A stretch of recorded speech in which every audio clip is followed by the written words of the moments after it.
Buenas tardes, mi nombre es Jessica Maradei. Vengo a presentarles el artículo titulado Estimation of the Energy Consumption of an Electric Utility Vehicle, a Case Study. Este artículo fue desarrollado en cooperación con colegas de las Unidades Tecnológicas de Santander y la Universidad Autónoma de Bucaramanga en Santander, Colombia. Bien, el desarrollo de vehículos eléctricos ha venido incrementándose a lo largo de los años y consigo ha incluido labores importantes o actividades importantes como son la estimación del consumo energético, el cual es una de las decisiones o tareas claves en el diseño y la selección de componentes como son el tren motriz, las estrategias de control referentes a sus componentes y también en la estimación del ciclo de vida de estos vehículos. Algunos factores que afectan el consumo energético y que han sido ampliamente estudiados son la pendiente, la temperatura, el tipo de ruta, el comportamiento del conductor, alguna operación del vehículo y los sistemas auxiliares como son el aire acondicionado y la calefacción. La principal limitación en el desarrollo y en el modelamiento de vehículos eléctricos es contar con un modelo calibrado disponible basado en la información real. Para las actividades del sector de agricultura, los vehículos eléctricos utilitarios son usados para transportar y recolectar cacao o algunos otros frutos. En este caso vamos a trabajar con cacao. Y esos vehículos están sujetos habitualmente a terrenos irregulares, a pendientes muy agudas y también donde, pues obviamente en este ambiente, el requerimiento de potencia es mayor. Lo que buscamos entonces es proponer una metodología, ¿sí? Que sea fácil para estimar la energía consumida, ¿cierto? De un vehículo utilitario eléctrico usando pues un software de simulación como es el Green Race, el cual nos permite probar con diferentes tipos de ruta, estimar la pendiente, la energía consumida y el porcentaje de regeneración. Adicionalmente también nos permite decidir cuál es la mejor ruta para recolectar el cacao y diseñar y seleccionar el tren motriz del vehículo antes de hacer las compras de materiales. Adicionalmente, una de las más importantes ventajas de esto es que es un método que es confiable para cuando no se tienen datos reales y además para el diseño preliminar y el ensamblaje de vehículos eléctricos. Existen varios software de simulación que son usados para estimar y para predecir ciertos factores en el vehículo. Por ejemplo, si quisiera saber la información de la ruta, Shuttle Radar Topography Mission o el OpenStreetMap pueden ser de ayuda. Consecuentemente, tenemos que tener en cuenta que la predicción de la autonomía es más compleja porque esta depende de factores estocásticos, como son que el tráfico, la topografía, las características del vehículo, las condiciones del ambiente. Eh, que hace difícil esta estimación. Algunos otros paquetes como Advisor, Autonomy y PANVEC permiten modelar la energía consumida a partir de las características del vehículo, en el cual pues obviamente las variables de entrada y las expresiones analíticas paramétricas nos dan las ecuaciones de carga de cada una de las vías. Adicionalmente también existen algunos software de microsimulación como son Vsim, Paramix y AIMSUM, los cuales tienen como ventaja que incluyen la información del tráfico, pero no toman en cuenta la pendiente. Y como sabemos, ha sido ampliamente estudiado que la pendiente influye directamente en el consumo energético. Entonces, de esta manera, una predicción segura de la velocidad y de la información de la vía, ¿cierto? O de manejo, pues esto puede mejorar la estimación de la energía consumida y del rango o autonomía que se quiere en el vehículo. Nosotros proponemos una metodología basada en que deseamos saber la estimación de la autonomía o del rango, ya que en la zona donde se va a mover el vehículo no existe tomas eléctricas, no existe, por ejemplo, de hecho son partes de las zonas no interconectadas, adicionalmente que los terrenos son bastante irregulares y pues requiere cierto estudio, ¿sí? Y profundización. Adicionalmente nos permite saber localizar, si fuera necesario, si es necesario localizar estaciones de carga en la ruta y también, transportar el fruto de una manera segura, confiable, manteniendo la inocuidad del producto y también la salud de la finca. Entonces, la metodología se compone del alcance, de la colección de datos y de la evaluación. Entonces, nuestro alcance, entonces vamos a trabajar en una zona rural de nuestra ciudad, perdón, nuestro departamento y vamos a tomar 4 baches, como lo ven en la figura 2 y en la figura 3, y también debemos decir que digamos que el cultivo de cacao en el departamento pues está planeado en surcos, donde las hojas y algunos frutos que caen son usados para abono, para resembrar o para otras labores propias de la finca. Digamos que las actividades para digamos, siembra de cacao y bueno, todas las labores que conlleva esto son de bastante mano de obra, no está muy tecnificado, la producción es relativamente baja, entonces lo que se quiere es mejorar un poco estas labores. Para eso nosotros definimos la ruta, que pues obviamente encierre los 4 baches mostrados. En la figura 5 pueden ver 8 indicadores que se definieron a lo largo de la ruta, que son tomados en el software de GreenRace para la simulación. Entonces, la colección de los datos, aquí tenemos una figura del vehículo. Realmente nosotros no colectamos datos, sino que por el contrario, determinamos unos datos, ¿cierto? Y a través del software que nos ayuda a estimar cada 10 metros, digamos, la pendiente y la energía consumida para diferentes pendientes y diferentes distancias recorridas. Este consumo puede verse afectado por el coeficiente de rodadura y pues obviamente por el tipo de terreno y en otros valores de la pendiente, ¿cierto? El software me hace una tabla donde me estima todas estas cosas y a través de eso puedo estimar la autonomía. Entonces la evaluación se hace a partir de datos, entonces de tablas, por ejemplo, como el de la humedad y la temperatura de la zona, los coeficientes de rodadura dependiendo de los terrenos que se tienen, las baterías, la carga de las baterías, si es lenta, si es rápida y cuál es el algoritmo que sigue para esta carga. Eso nos permite saber cuánto tiempo estimado puedo durar sin cargar la batería. Y adicionalmente la ecuación que ven ahí al lado, que es de autonomía, que básicamente se basa en la distancia total recorrida, en el consumo de la ruta y en el consumo de la batería, el cual se conoce ya. ¿Por qué? Porque ya sabemos las baterías que vamos a usar, que básicamente son de litio y son 6 baterías. A partir de eso, nosotros determinamos ciertas variables. Por ejemplo, el peso muerto, que básicamente es de 400 kilogramos. Estamos diciendo que hay 2 personas, 2 pasajeros. El coeficiente aerodinámico, se hizo el estudio aerodinámico basado en una velocidad de 30 kilómetros por hora, que más o menos es la velocidad de este vehículo. Y entonces allí calculamos el coeficiente o estimamos el coeficiente a través de simulación.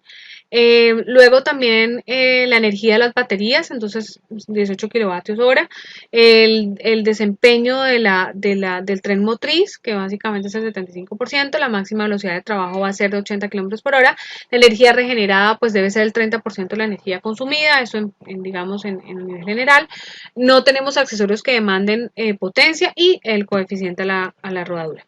Entonces, a través del software podemos sacar gráficas como las que estamos viendo, que son la figura 8 y la figura 9, donde podemos ver, por ejemplo, en la figura 8, la ruta total la dividimos en tramos y aquí vamos a mostrar 7 tramos, ¿sí? Entonces, en el tramo AB, por ejemplo, tenemos que la distancia recorrida es de 1,22 kilómetros, digamos que la pendiente crítica es de 24,4 grados, la energía consumida es de 0,49 kilovatio hora y la regeneración se da como 0,019 kilovatio hora. En la ruta BC, pues tenemos una pendiente de 27,5, una distancia recorrida de 0,958 y una energía consumida de 0,33 y una regeneración de 0,0044. Aquí lo que podemos observar es que, por ejemplo, en el caso de ambas tienen una distancia similar y una pendiente similar. Luego, entonces, la energía consumida es similar, como lo pueden ver. Obviamente es similar y es directamente proporcional a la distancia recorrida.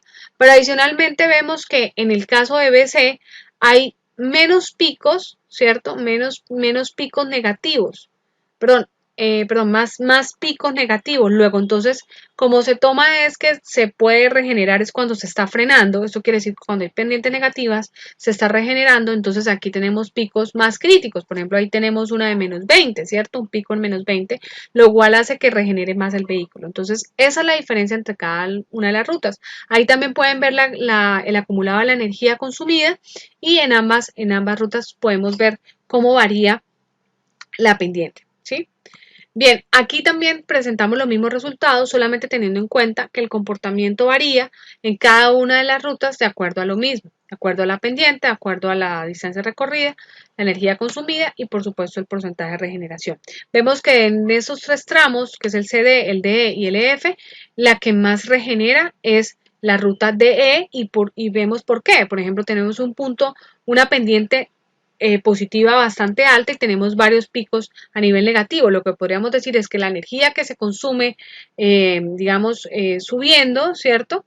O en una pendiente positiva, pues se contrarresta con una negativa, al igual pues resulta ser que se regenera más porque hay más acciones de frenado. Entonces yo estoy usando frenos regenerativos, luego entonces regenero más.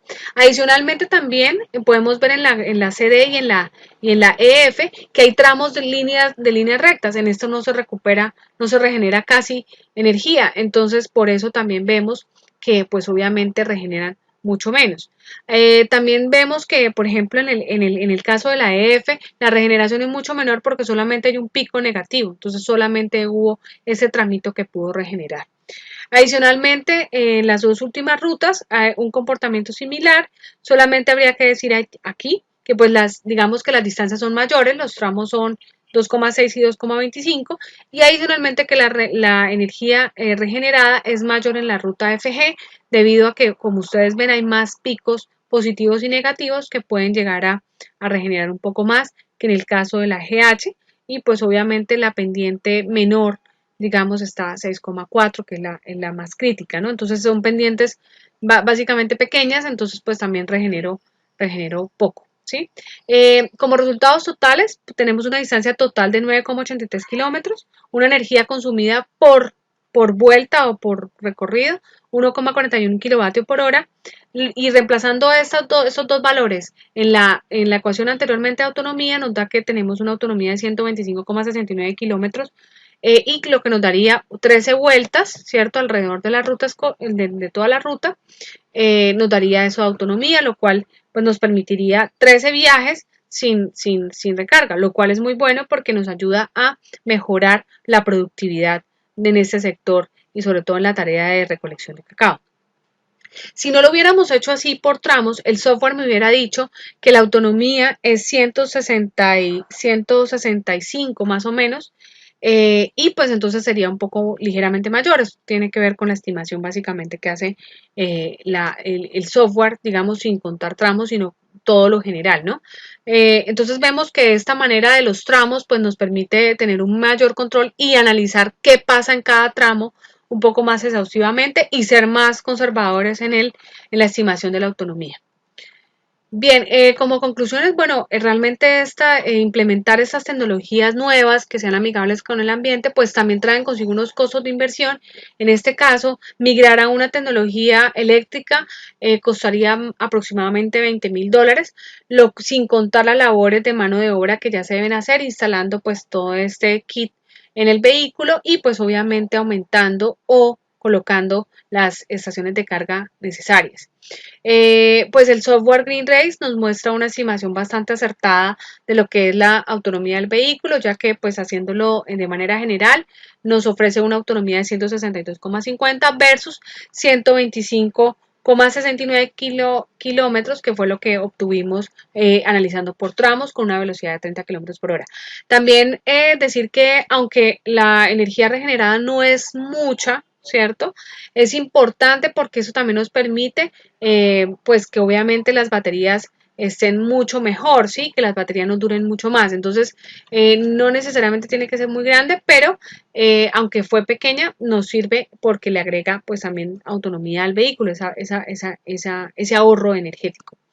Adicionalmente, pues esta metodología presenta para los diseñadores de vehículos pues una alternativa confiable para seleccionar el tren motriz cuando no se tiene data, digamos, disponible y cuando se cuenta con este tipo de terrenos tan irregulares.